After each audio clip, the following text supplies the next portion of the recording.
Could I ask you first of all what the inspiration for the series was?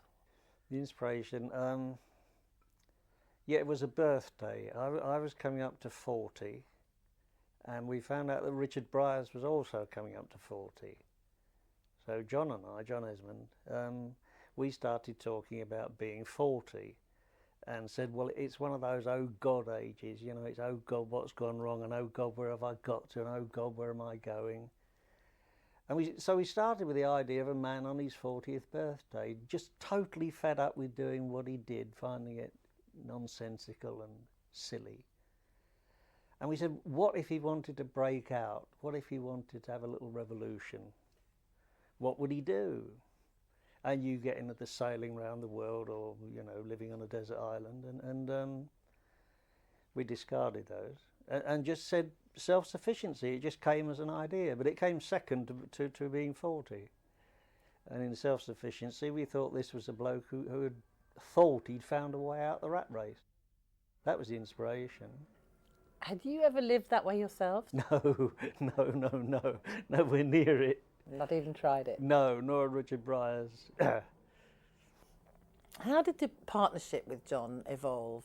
Well, John and I, we've been friends since school, which is a long, long time ago. We used to play football together, and we used to laugh together and all the rest of it. Then we did national service and some office jobs, which we hated, and also weren't very good at. And we just started writing, just evenings and weekends. We used to write sketches and send them everywhere and get them all back. And then we used to send them all off to somebody else and get them all back. And we sort of hammered away for, I don't know, 2-3 years. And then bit by bit we started to sell stuff. Started with radio, just radio sketches, and it went from there. So I think it was easy in a way that we shared really an almost identical sense of humour, almost exactly the same things made us laugh. So working together was easy from the start. It wasn't like an arranged marriage. How involved do you as a writer stay with the production? Not honestly terribly long. We found experience taught us that it's best to be there on the first day rehearsal, the first read through, because that's generally the time that any cracks are going to show or questions are going to be asked, and at that point the writers can get useful. After that, we found that writers actually just get in the way.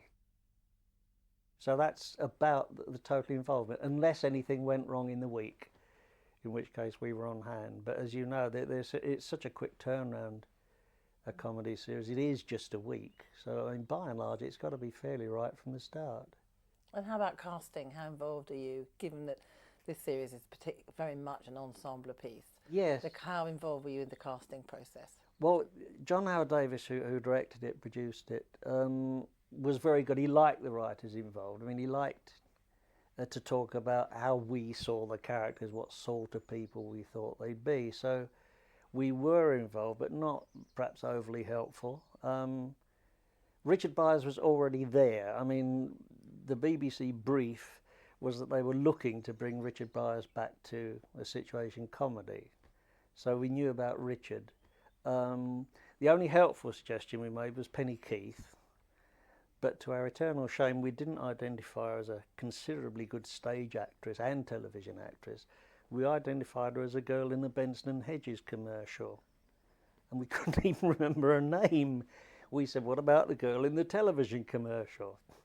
There's a chap smoking next to her at a dinner table, and the smoke drifts and Penny goes, oh, and then goes, oh, Benson and Hedges. And we said instantly, it's Margot, it's Margot. That isn't why they cast her, but that was about as helpful as we were.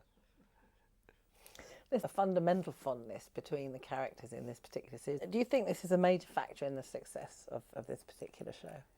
I think it was. I think when we discussed it, we got the Tom and Barbara characters, and we said these are the crazy couple who are going to try this business. And then we said, to make it funny, there must be opposition. You can't have everybody all thinking what a wonderful idea it is. So opposition equals neighbours, somebody looking over the fence and disapproving. And I think we were wise to say that they should be friends first. They liked the Goods. They were their best friends, although they disapproved of what they were doing. If we'd have just made them angry, snooty neighbours, I think it would have been a very short life, because Tom and Barbara Good would have said, just go away, leave us alone. But the fact that they were friends made it more interesting, because it's, as a person, I mean, if you're friends with somebody but disapprove of what they're doing, it's got some depth to it, and I think they added it. I think that the whole premise of the story allowed for a lot of romance between Tom and Barbara especially. Would you call yourself a romantic? In that sense, I must be, yes, yes. Actually, they were a very sexy couple, Tom and Barbara, because she was always saying things like, shall we have an early night? And he would say, are you tired? And she'd say no, and there'd be this wonderful glow of recognition before he followed her out. Yes, I think so. It would have been, the idea wouldn't have worked, the series wouldn't have worked, had they not been a loving and romantic couple. If they'd have been at odds, the whole thing in real life would have collapsed within weeks, I think. Do you watch any of the comedy shows that come in from America? Yes, I do. I've liked a lot of American comedy. I think American comedy takes a bit of a bashing sometimes from the press. They forget the fact that they produce so much comedy. I mean, they produce masses and masses and masses of it. And some of it is absolutely awful. But the best, I mean, I think are absolutely as good as anything.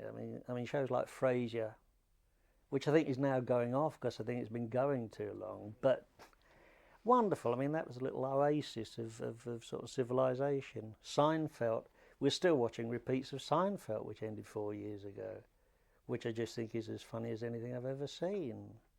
A show about nothing, as Jerry Seinfeld says. They're my favourite American ones. Before that, Cheers, MASH, way back. A lot of very good stuff. Was it a great surprise to you that The Good Life, which is known in America as Good Neighbours, should be such a huge success? Yes, it was. It was. I'd have thought it was too British. I mean, I couldn't aspire to Ealing comedies, but there's something of that kind of British eccentricity about it, about doing self-sufficiency, not in the country, but in your back garden, the whole thing. I'd have thought it was too British, too English, but apparently not. Apparently not. They seem to like the quirkiness. And again, I think which is possibly its sort of international appeal, is that it's two people trying to do something about their life, trying to make their life better without hurting anybody else. It was a very peaceful revolution, and they dropped out in slang, but I mean they dropped out to do something. They didn't just drop out to moan about it.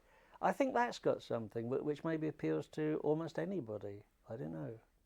It must have been huge fun writing it, because the possibilities, of course, within that premise are endless. Oh, it was terrific. It must have been hilarious fun. It was great fun, but they weren't endless. The opportunities weren't endless. In fact, that's why we stopped it, because we'd written 28, something like that, John and I, and it was going great guns and very popular, but we realised that we were starting to run out of stories about self-sufficiency. When you've done the second pig story, you think there's only so many stories you can do about pigs. You know, they've had a litter, a second litter isn't as funny as the first litter. We were literally beginning to run out of ideas actually to do with self-sufficiency. And I think, had we gone on, it would have become a series about two sets of neighbours, which is perfectly nice, but is perfectly ordinary. As long as it had something to do with that back garden and what was going on in it, it was the series. So I think perhaps we were wise to quit when we did.